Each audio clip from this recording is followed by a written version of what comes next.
Welcome to our 6th episode of Death of Tiberius Becomes Emperor. Let's begin our new episode. In the fading warmth of the late Roman summer, the empire stood at a crossroads, suspended between the memory of a golden age and the uncertain dawn of a new reign. The death of Augustus had left the world in a state of uneasy silence, as though even the stones of the Forum whispered that something irreplaceable had vanished. Into this silence stepped Tiberius, a man whose entire life had been defined by duty, reluctance, and a constant battle between what he desired and what Rome demanded of him. As he walked through the marble corridors of the Palatine Palace, the weight of Augustus's legacy pressed on him like an invisible armor. Statues of the fallen emperor stood everywhere, carved in heroic poses, crowned with laurel, cast in bronze and marble, immortalized as both man and god. Tiberius would pass them slowly, his expression unreadable, his thoughts shielded behind the calm facade he had mastered over decades of military and political life. To be emperor was something he had never sought out. Fate had chosen him, Augustus had forced him, and Rome now watched to see if he could rise to an impossible standard. Livia watched too. The mother who had shaped him since childhood now walked with the quiet authority of someone convinced that the empire itself had been her life's work. She had maneuvered alliances, softened Augustus's temper, and eliminated threats with a precision the Senate never understood. To many, she was the architect of the imperial family's survival. To Tiberius, she was both protector and shadow. Her presence filled the palace like an unspoken command. Even when he disagreed with her, he felt compelled to follow the path she laid before him.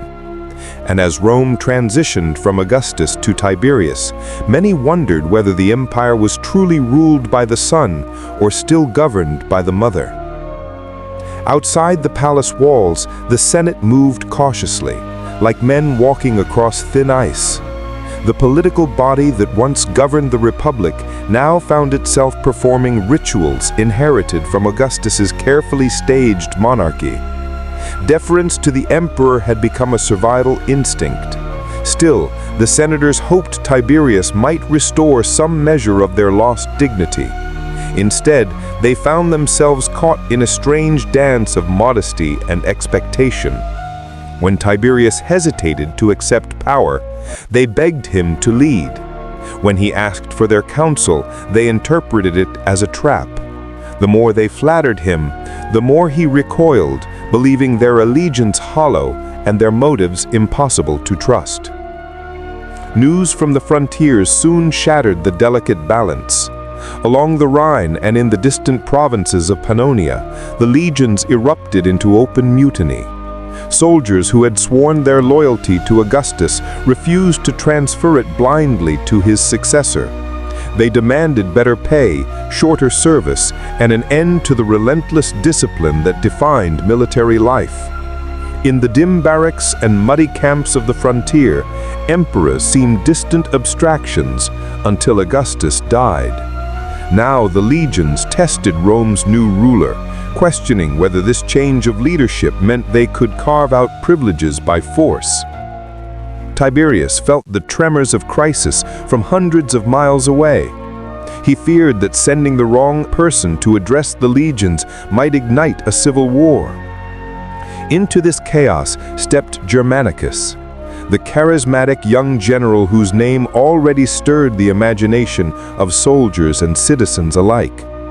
With a blend of authority, empathy, and theatrical decisiveness, he calmed the legions, punished the worst offenders, and restored discipline without provoking further rebellion.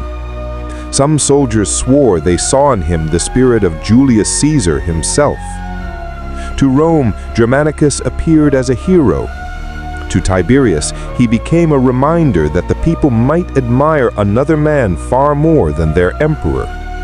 The tension between them did not erupt immediately, but the seeds of future tragedy were unmistakably planted in this moment.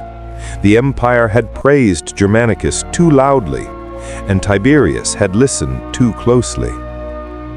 As the months passed, Tiberius began withdrawing from the daily spectacle of governance. He attended fewer Senate meetings, spoke less frequently in public, and allowed trusted officials to manage administrative tasks. Among those rising figures was Sejanus, the ambitious commander of the Praetorian Guard. Sejanus understood Tiberius's temperament better than most. The emperor hated flattery, distrusted crowds, and preferred quiet efficiency to public displays of power. Sejanus offered exactly that, becoming an indispensable presence in the administrative machinery of Rome. For now, he served loyally, but those watching closely sensed a dangerous potential in the man who guarded the emperor's life. Inside the palace, Tiberius's isolation deepened. He took long walks at night, alone beneath the flickering lamplight of the imperial corridors.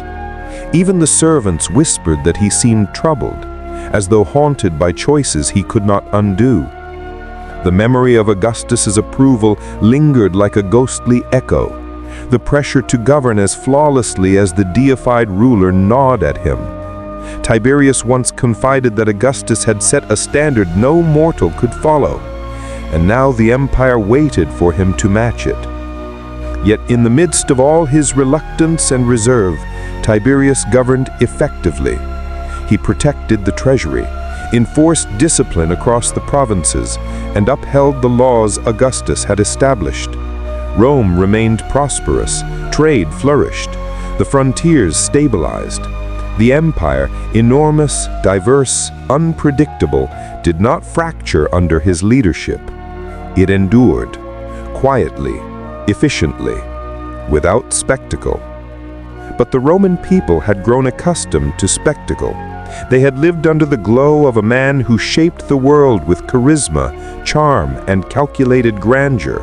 Tiberius offered none of that. He was disciplined rather than warm, intelligent rather than inspiring, cautious rather than bold. To many, he seemed like a ghost occupying the throne, a man forever resisting the very power he had been forced to accept. As the first year of his reign drew to a close, a subtle shift passed through Rome. People no longer spoke of Augustus in the present tense. His golden age had officially become memory. The divine father of the empire had ascended into myth, and in his place stood a ruler who embodied the cold, stern realism of Rome's darker instincts. The transformation was unmistakable. The empire itself had changed. And though peace rested over Rome like a calm before a storm, the forces that would define the rest of Tiberius's reign were already moving. Germanicus rising in fame, Sejanus plotting in silence, and Tiberius withdrawing deeper into a world of guarded suspicion. The throne he never wanted now bound him to a destiny he could neither escape nor fully control. The empire awaited the next turn of fate, unaware that the shadows gathering around Tiberius would soon reshape Roman history in ways far darker than anyone could imagine. Dear viewers, thank you all for watching our 6th episode. The 7th episode will be uploaded very soon. Please stay tuned, subscribe, like, comment, and share to encourage us.